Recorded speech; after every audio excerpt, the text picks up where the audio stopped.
Why, hello. What a charming fellow.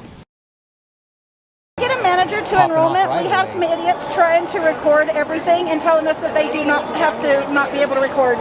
Just explaining. Okay, I'm going to ask you a question. If the police come and say there's nothing we can do, it's your right to do that, will you apologize to us? Not at all. I didn't do anything to you. Well, perfect. First, I want to say thanks to DMA for allowing me to interview him. And my name is Derek. I go by Policing the Police on YouTube.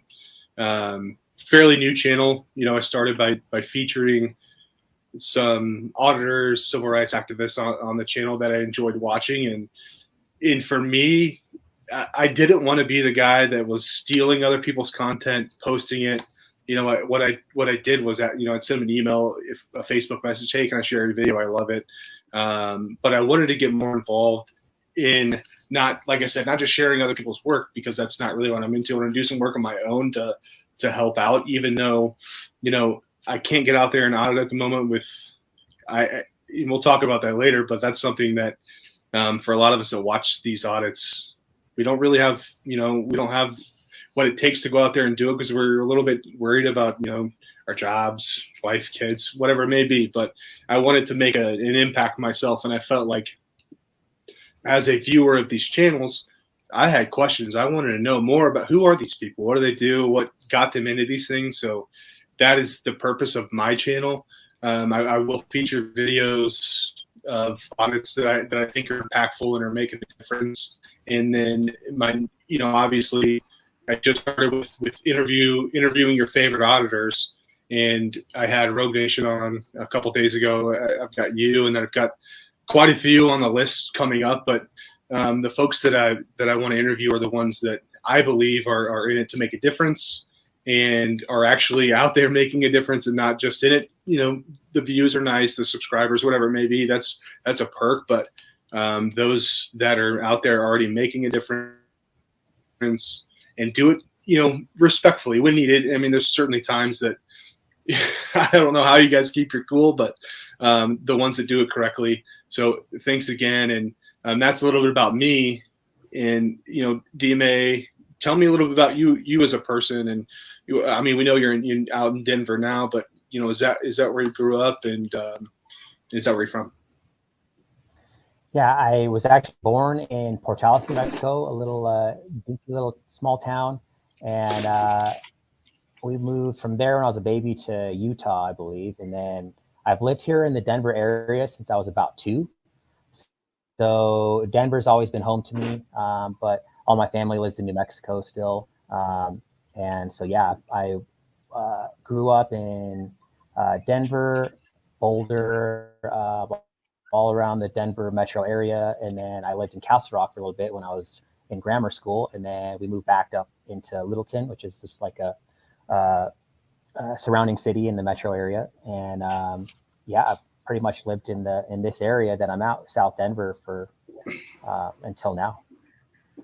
Okay, I gotta ask: Are you a Broncos fan? Yeah, I'm a Broncos fan. I don't really follow it like I used to, but I mean, yeah, I'm a Broncos fan for sure. I've always been a Broncos fan, and we're not that great. We're a mediocre team, but you got to roll with the punches. Yeah, you can't just be one of those supporters that only riding with them when they're doing good, right? Yeah, well, you can see behind me where my loyalty stands. I hope. Oh, I got you. Yeah, no man. Out in KC, born and raised. He's great, dude. He's an amazing quarterback. So, but yeah, that's definitely a huge rivalry. I didn't even put 2 and 2 together, man. That's funny. I had to ask you, but a little bit real quick. I'm a huge football fan, but I was a football player myself. I was an All-American field goal kicker in college, famous for one of the longest game-winning kicks ever made in college football history, of 62 yards. So just a little bit of bragging on myself there, if you don't mind. Wow, that's amazing, man. That's one shy of Jason Elam's record. Yeah, Elam had it, and then now Justin Tucker has it at 66. Yep. Mm-hmm. And then, a question I always want to ask, or thinking of anyways, when I'm watching audits is, do these guys and gals have occupation? So do they work during the day? Because so many times we hear the line from whether it's the government employee, the police officer, the members of the public, go get a job. And I know how much this takes, because just doing what I do, it takes a lot of time editing, filming, doing whatever it may be. So my question to you is, do you have an occupation? Don't have to tell you what it is if you do, but that's one question I think everyone would like to know. Yeah, I actually was an electrician, and I quit my job as an electrician to do auditing because I just kind of I felt stagnant. I didn't really, I don't know, I just wanted something new, and I'd wanted to do it for a while. And if you want something you've never had, you have to be willing to do something you've never done. So I kind of just took this risk, and I got this part-time job. They turned the lights off on me in here. And it just went dark for some reason. Oh, there it goes. So I got this part-time job. Basically, I quit my part-time job, and I'm a full-time YouTuber now, and I don't really have that much money. I mean, I'm getting by, and I had a good month, and now I'm gonna have to go get another part-time job because it's not paying the bills. So, but yeah, I mean, it's definitely a full-time job. I mean, I work 40 plus hours a week, and it's not just going out. Like you said, I'm actually trying to do this the right way. I'm not just trying to just get clicks. Right. And people are like, oh, go get a real job. You're just trying to get views and make money on YouTube. And it's like, well, yeah, of course I want to make money. I want to get paid, and you should want to get paid too, right? But there's a lot more entailed in it that I do that I don't get paid for, right? Like me and Donut Hole were talking that the thing that we hate the most about this is going and filing complaints and doing public records requests and stuff like that. And like, that's the part of our job that we don't get paid for, but we have to do in order to affect change in our community. Because without that, just posting the videos up, that helps raise awareness, but it's not really getting the job done. So yeah, there's a lot entailed, and I'm not getting rich off of it by any means, but it's not yet, a full-time right? job. Yeah. Yeah. Not yet. Well, I do. I do have to say there are channels out there that have a lot, 500,000, 250,000 subscribers, and I don't think I don't think that they're in it necessarily for the right reasons, whatever it may be. That's not up to me. That's up to the people who watch them, but they don't do the follow-up. And when I was having a conversation with Rogue Nation the other day, he said the same exact thing you just said, and that is, are you doing the follow-up? Are you making the records requests? Are you making the phone calls? Are you following up with the complaints? Where do these end up? And I think there's a lot of meat left on the bone when it comes to that during these audits, because I think as a viewer perspective, I want to know, at the end of it, I just want to see more. Like, what happened? Did these people get, did they get reprimanded? Did anyone get, demoted? Whatever it may be. So if I do have any suggestion, is I think that's one thing that the Lackluster channel does well, and why he's successful is, I think that the stories that he promotes and puts out there are ones that people can see from the beginning to the end. And I know that's something that's hard to do when you post a video, but if there's anything that I would suggest as a viewer is, let us know what comes of it. And I think that really, from beginning to end, it doesn't need to be posted, the second you make the video, but if there is anything done, like I said, either make a short video with here's a resolution, or, hey, we need to make some more phone calls, help me out, because they did nothing about this. Mm-hmm. Yeah, absolutely. And we always do follow-ups. Me and Donut Hole just did follow-ups last week, and there are a couple of those follow-ups that they need more work. And sure. And there's a lot of follow-ups too sometimes that they do a good job, and we change the behavior, and that's our goal, right? So it's one education at a time. That's what we're trying to do. And as long as we're changing the behavior, it's a win for us. And we don't want to shame these people. I mean, we're all human beings, and we all make mistakes, and do a good job, I'm going to highlight them so they look good. That's what we want. And like, there's some auditors out there that they are antagonists, and like, even when they're doing a good job, they're like, oh, hey, don't go out and violate people's rights today and stuff like that. And it's like, man, that cop was treating you with respect. Don't be making him feel bad, but So yeah, I mean, I do post the good ones too. I don't get any views, right? No one wants to see that, but I at least put it out there for the people that want to see it, to see that, hey, what we're doing is working. Yeah, no, that's great to hear, and like I said, I think that's why your channel's taken off, quickly, and it's going to grow exponentially. And that being said, is there a reason? Was there an interaction? Was there something that happened in your life with law enforcement or government that got you into this, that made you want to risk giving up your job and your livelihood to do this? Because it's like I said, that's not easy to do. That's a huge risk you're taking. So I feel like you must have a lot of passion involved in what you're doing. Absolutely. And, that's a key word that you said right there, is passion. So, they say do something you're passionate about and you won't work a day in your life. And I'm very passionate about this. And so I'm working hard. It's not an easy job. People think it's an easy job, but it's a difficult job, but I'm enjoying what I'm doing. Right. So yeah, there was definitely something that kind of struck a chord with me that made me want to get into doing this. And it all started years ago. It started a lot of years ago, but recently I watched an Adam Kokesh video. So Freedom, that's his logo. And he's not an auditor. He's a civil liberties activist, and he's a libertarian. And he actually did an audit. It's not really an audit. He was just doing interviews on the street, and the Parks Police came up and tried to violate his rights. And it was the best audit I've ever seen. We did a showcase of that video, but it has like 2 million views, and it should have 20 million, to be honest. And I was like, wow, that's amazing. There's people out here that feel the same way I do towards government and the state of police in the United States. And, I started following his message. And so when I speak in this interview, if it sounds like I'm copying him, anyone out there that knows him, it's because I've studied him so much that I pretty much know all his speeches like verbatim, right?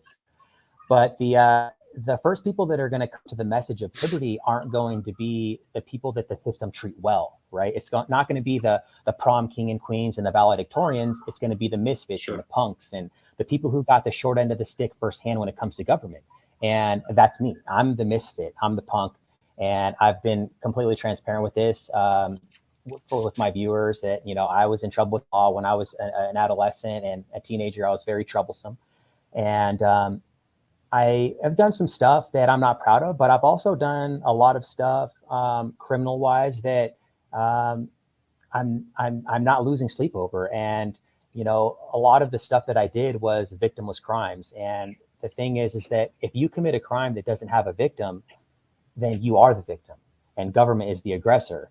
And, I think we have roughly like 2.5 million Americans incarcerated, more than any other country.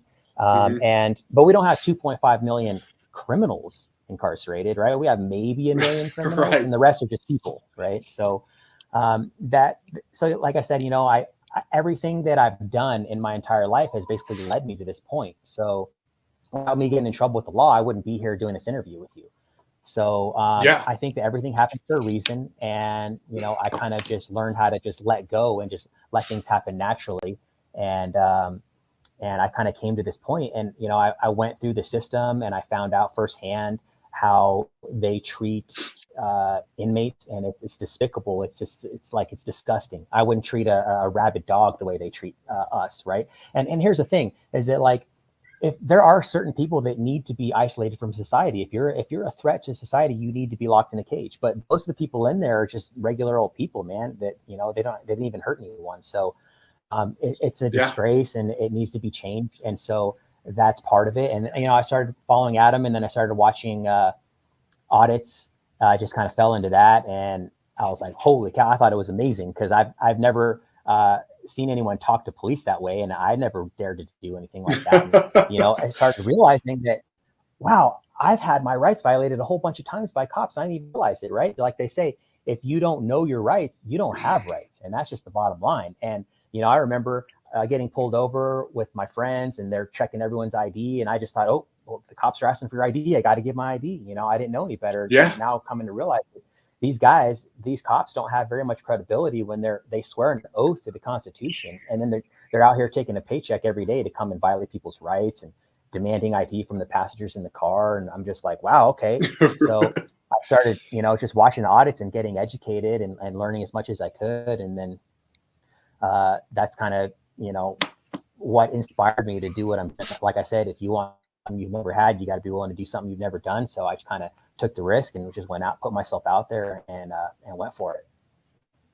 No, that's a fantastic reason to be in it. And, even if there isn't a specific law, specific whatever it may be that you want to change, I think, the behaviors that you're talking about, or just the knowledge to the general public that, hey, every time an officer has contact with me, I don't have to give up my ID and I don't have to do all these things, which you're right. When when you're growing up, you're thinking that you can trust police. They're going to do the right thing. They're not going to ask me for my ID unless I have to give it to them, and I can tell you that I grew up in near Kansas City, and my best friend, his dad was the captain in the Kansas City Police Department, and I always looked up to him. I thought he was the coolest guy ever, and I knew him since the time I was 13 years old until I was college age, and still know him now. He's actually the chief of police in Lubbock, which he has no clue that I do this, which he probably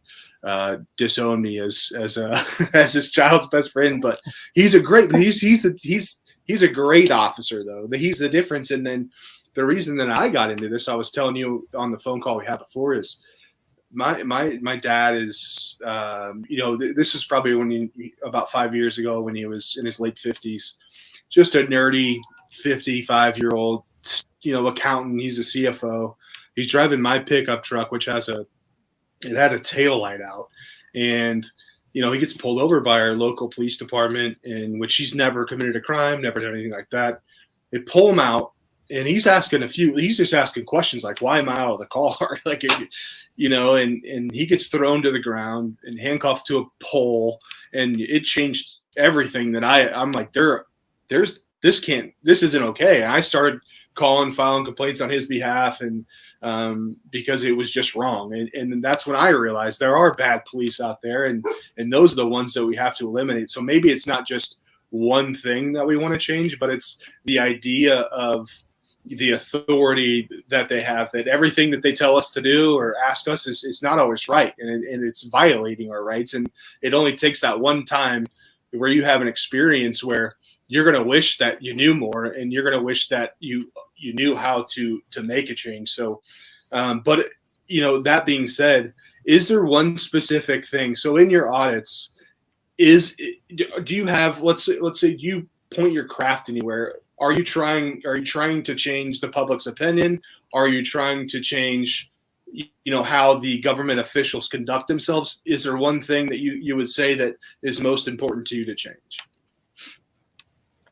Yeah, I mean, I would say that, we want to change just the overall basic disdain for the public, that, when we come in with cameras, they just have this, they act like we're coming in there and kicking their dog or something like that, but if we don't have transparency, then, people can just do whatever they want. And here's the thing about government is that, the government is kind of like a cancer, right? And people say it's a necessary evil, but even saying it's a necessary evil, that's saying that evil is necessary, right? And so, like, when the country was founded, it was a very small population, and the founders of this country, they knew that government kind of just turns into this evil entity, right? And so that's why we have the Constitution, and we were supposed to have a constitutional republic, and it's kind of turned into a democracy, which is a horrible form of government, but so sorry, I lost my train of thought. That happens to me sometimes. No, but you're good. Just one specific thing. What happens is, yeah. No, go ahead. What was it? No, I was trying to get you back on track. I was just seeing if there was one focus that you had in your audits, one thing that you wanted to change, or if it was just anything in particular. So basically, you can tell that the government is completely out of control because they can't even follow their own rules, right? So there's so many unconstitutional chief judges' orders, unconstitutional laws, and the police, they swear an oath to the Constitution, and they go enforce the unconstitutional laws, and there's a ton of them. And so that's kind of what we want to change. Is we want to, at least if we're working within the confines of the government that we do have, we want to be able to hold the police accountable. They got rid of qualified immunity in Colorado, so that's a huge win for us. So now, they'll maybe be thinking twice about violating people's rights and doing all the stupid stuff they do. But I don't Sure. think that anything's going to change 100% until we can go even further than just holding police accountable. I mean, we need to. I think that we could. I think that all the things that people think we need to have government for can be done instead peacefully and cooperatively through a voluntary society and the free market. I mean, just like Ron Paul says, peaceful persuasion is always more effective than violence and coercion. And that's kind of where we're going, or it's where I'm going with it, is that I want to get people to understand that we don't live in this dangerous times. I mean, there's always going to be bad people out there and there's going to be crime, but if you watch a lot of mainstream media, you'll believe that the world is this really dangerous, scary place, and we need a lot of government and police to protect you. When to the contrary, we actually live in the most peaceful times in human history since we've been recording it, right? We don't have, we're not burning people at the stake. We're not having public hangings. I mean, if I go up and talk to a stranger on the street, it's kind of expected there's going to be mutual respect, right? So we're evolving as a species, and unfortunately, we haven't quite been able to evolve with this population explosion, right? Because we've population explosion within the last 100 years, and our haven't had time to evolve yet, because 99% of human existence has been like 50 to 100 people. So in tribal times, it was often advantageous to just submit to the alpha, right? Because if you submit to the alpha, that's going to ensure your survival in the tribe, you and your offspring, right? If you go against the alpha, if you lose, you're dead, right? And so that's kind of hardwired into our brains still. And today, not much has changed. It's still advantageous for people to submit to the alpha, to the government is the alpha, right? And like you said, people, they have kids and they can't be risking going to jail. And so they just submit to the alpha. And that's kind of unfortunate. And that's kind of how the government wants to keep us, is just docile and just obey. And it's working. Unfortunately, I'm watching right now, my fellow man, they're just kind of obeying. And that's an anti-American thing to do. This country was founded on questioning authority. So people say, oh, you need to just follow the police. If they're an authority, you need to just listen to them. And it's like, man, if we all did that, if the founders did that, we'd still be under a tyrannical British rule. We wouldn't even be here. So questioning authority is the most pro-American thing that we can do. And that's what I want to get people to get out of that mindset of just, we need to just obey the police, and police are here for our own good, and government's here for our own good. I mean, government's genocided hundreds of people in the last century, and people still think that that we can trust them. So I think we can do better. Yeah, no, I loved your analogy of tribal thinking too, and even if you go back to the let's say the ancient Egyptians, and beyond, even what they feared their gods, right? They feared that person that that's why they were able to live in a society without rule or without policing, is because that's who they fear. And I feel like your point is our government, our police, that's who that we obey, and that's who we're scared of. And I feel like that's kind of the path we're going down, is everything that we do every day isn't because of our morals, our values, or whatever it may be. If we put a mask on our face, or if my 12 and 10-year-old kid have to go to school with with that thing over their face, it's because we're just we're scared of the consequences of our actions. And that's a great point of how did all these societies succeed and do great things in the past without having this. And I think there is a way to do it as people. Luckily in America, we are we're a government of the people, allegedly, but the more and more control that they've been able to instill upon us over an unfortunate pandemic, which, if you look in a different country like Canada, it's way worse, but that's not okay for us in America. I think we're on a good track here of maybe we're figuring out slowly that, we don't have to obey and we can control our own lives. So great point there. And I appreciate, your points in hearing about that. But, I think a lot of people on here probably want to get into specifically one of your audits and chat about it if you don't mind. And I know that your most popular video, it was featured on Audit the Audit, which is awesome. That guy has millions and millions of subscribers. And Lackluster, real quick, right? Oh, was it Lackluster? It wasn't Audit the Audit. Okay. Yeah.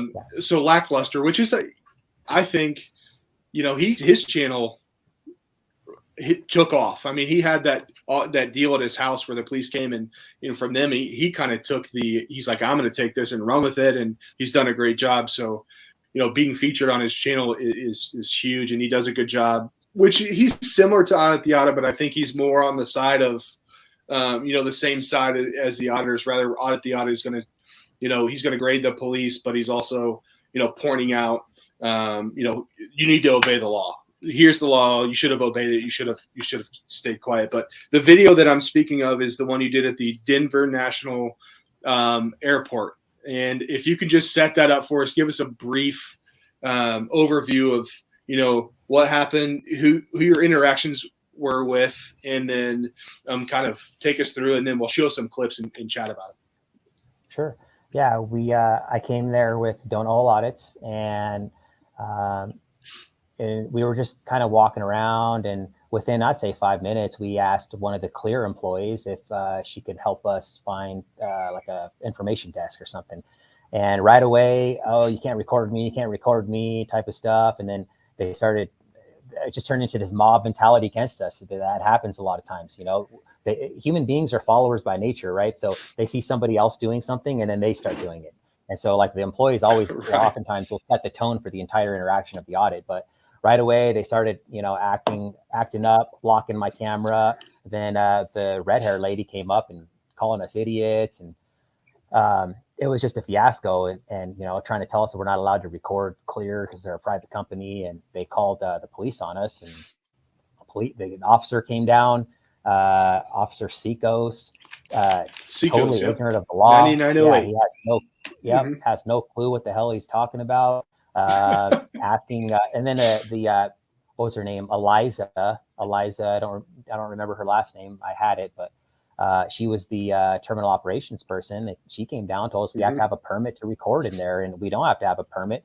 There is Denver. You do have to have a permit if you are doing commercial filming. So if you have a crew of 5 or more people, if you're using generators, things like that. If you're causing a disruption of the airport, then you have to have a permit. But so yeah, I said, we're not going to leave. He tried to have us escorted out. Officer Sikos asked if she wanted to have us escorted out of the building and charged with a crime.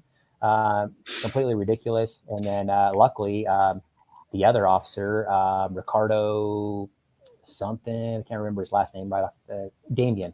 Officer Damien came through, awesome, and explained, we have the right to do what we're doing here, and basically sent them on their way. And Eliza, she gets a total fail. I mean, her pride and ego, like I said, was on the top of the Rock of Gibraltar. She didn't want to apologize to us.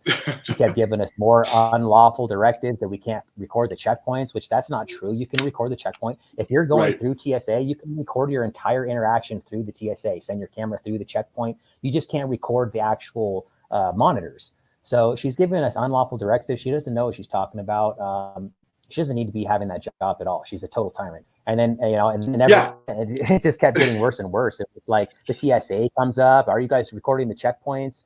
And I tried to call the police on us again. And it's like, it was just, it was kind of, it was a never ending situation I felt like as soon as you thought, watching that video, as soon as you thought, okay, they're going to leave him alone now, so another entity would come up and ask you to leave. But where I'm going to start the video is with your first interaction with Clear. And just so everyone knows, Clear is it's like a membership based, basically TSA pre-check. They have nothing to do with the government whatsoever, other than that they're trying to help get people through the line faster, I guess. But I do have a surprise on them after this clip. So bear with me here while I share